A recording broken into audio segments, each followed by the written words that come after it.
America, and I live fully off-grid in Canada with my husband and 2 kids. Today we're going to show you and tell you all about how we keep our off-grid cabin warm in the winter in the freezing north.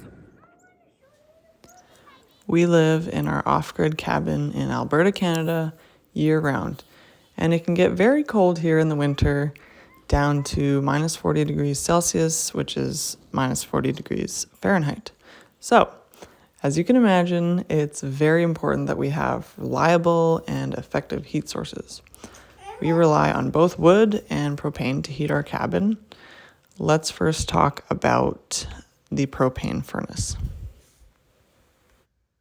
So down here is our radiant heat furnace.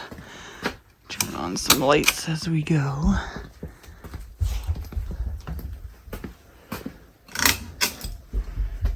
Right here. And you can see that right above it is this vent, and that is right in the pantry area. So the heat radiates up right through the floor. When we moved in, there was an older furnace just like this one, and the furnace technician had been out to look at it. It wasn't working, and he said, "You may or may not be able to get the part that will fix this. It's a very old furnace, and so the part that we get might not work."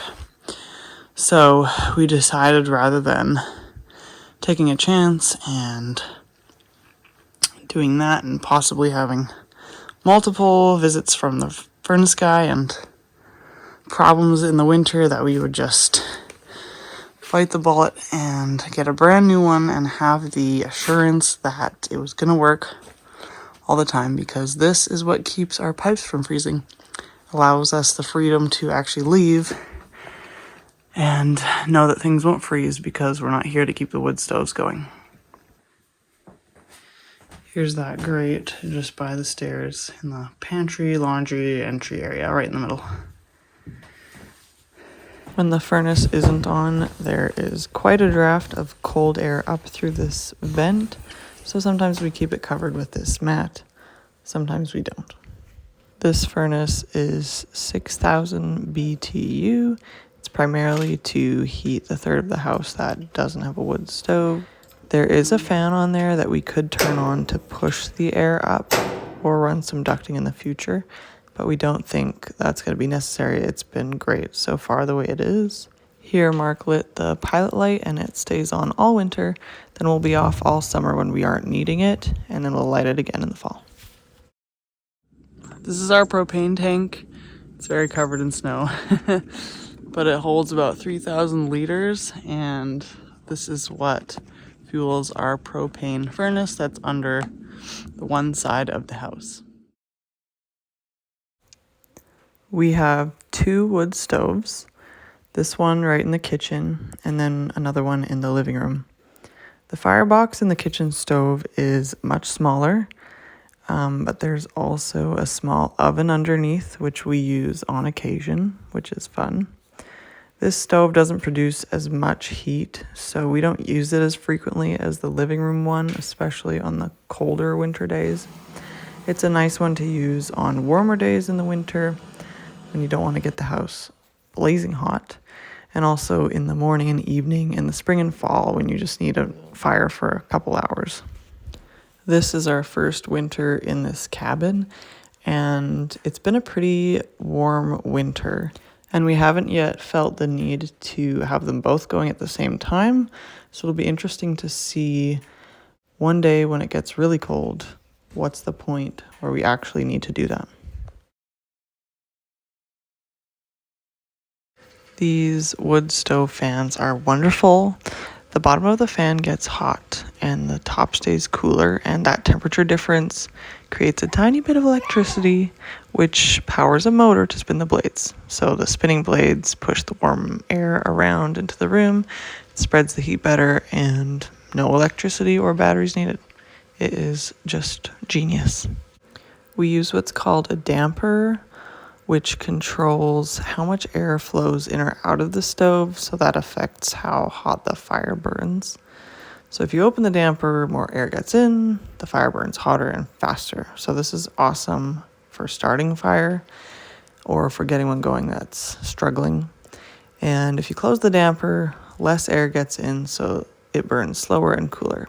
So we do that overnight or when we're leaving, and when the fire is just getting too hot and needs to calm down.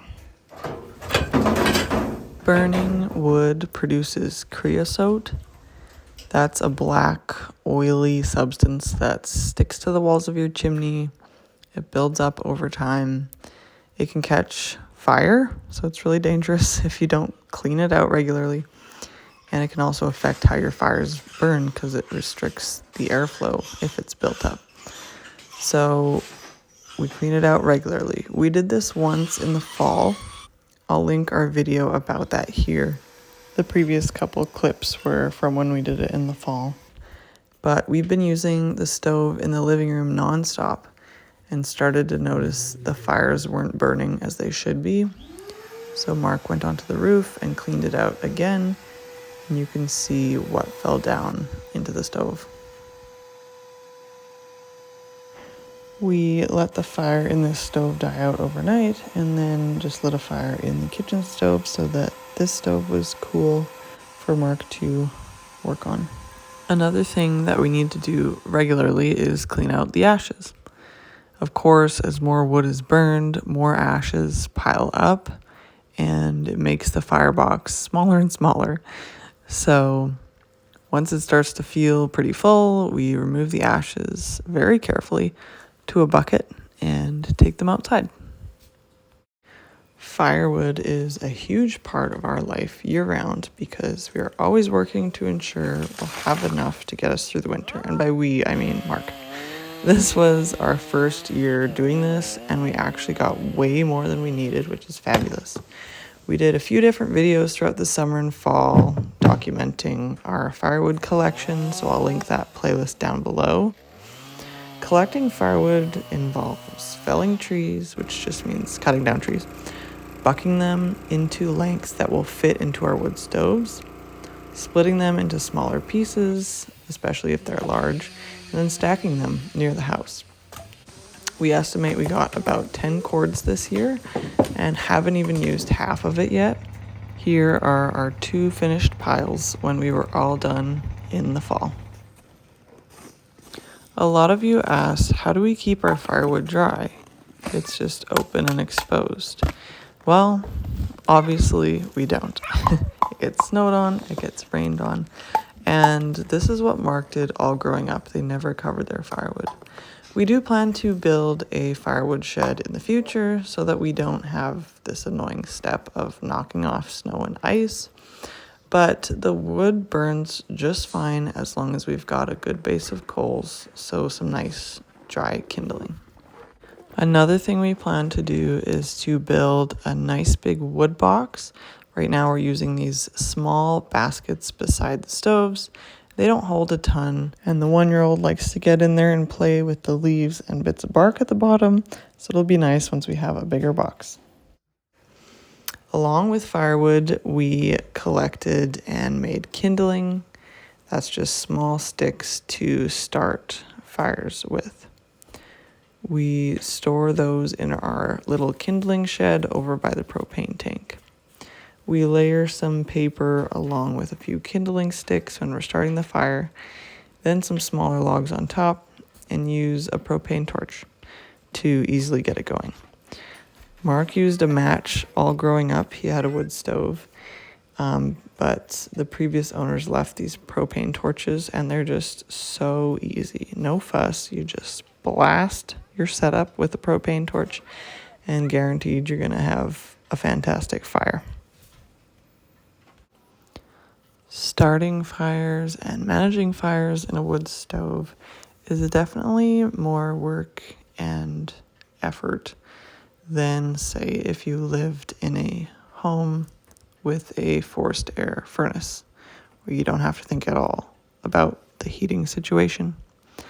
But once you get used to it, it really just becomes a part of what you do every day and how you run your home.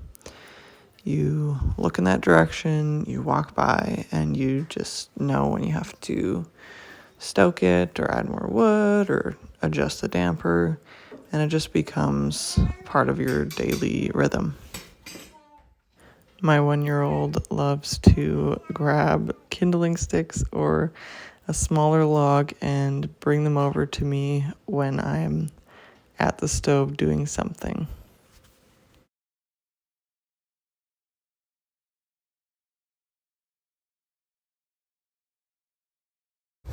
So those are some really wet logs I just put on. So I left the door open just a crack and the damper is open all the way. And you can see they've really taken off, so I'm going to shut the door and it'll slow down a little bit. And then I might leave the damper open, and as it burns I'll close it to slow it down more later. Thanks so much for watching. Let me know in the comments if you have any questions about how we heat our home. I make a new video every week about our efforts to live intentionally at our off-grid cabin. So I'd love if you'd subscribe, and I will see you in the next video. Bye.